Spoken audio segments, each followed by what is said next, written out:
Praise the lord. జీవితంలో మార్పు లేనప్పుడే, మనసు అంధకారంగాను శూన్యంగాను ఉన్నప్పుడే మనం చేయరాని తప్పులు చేయడానికి కారణమై ఉండొచ్చు.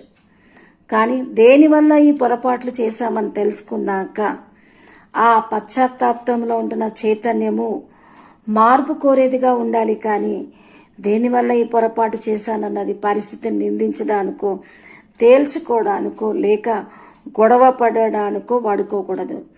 నిజమైన పశ్చాత్తాపాన్ని పోషిస్తూ విధేయులై ఉండాలి. అంటే సామెత 3:6 దేవుడు ఏమంటున్నాడంటే, నీ ప్రవర్తన అంతటిలో ఆయన అధికారం ఒప్పుకొనుము, అప్పుడు ఆయన నీ త్రోవలు సరళం చేస్తాడు. నిజమే. నిజమైన పశ్చాత్తాప్తులై మారు మనసు కలిగి జీవించడానికి మన ప్రవర్తన అంతట్లో దేవునికి అధికారం ఇవ్వాలి.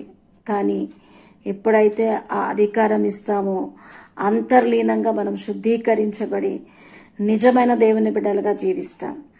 అయితే ఈ యొక్క మాట మన యొక్క ఆంతర్యానికి కార్యశీలిగా ఉంటుంది. కానీ మనం విధేయత చూపించినప్పుడు ఇంకొన్ని తప్పులు చేయడానికి, పరిస్థితుల మీద పగ తీర్చుకోవడానికి, ఈ లోకానుసారంగా ప్రవర్తించి తెలుసుకోనప్పుడు ఎంత అవిధేయులై ఉంటామో తెలుసుకొని ఇంకా తప్పులు చేసే వరంగా ఉంటాం.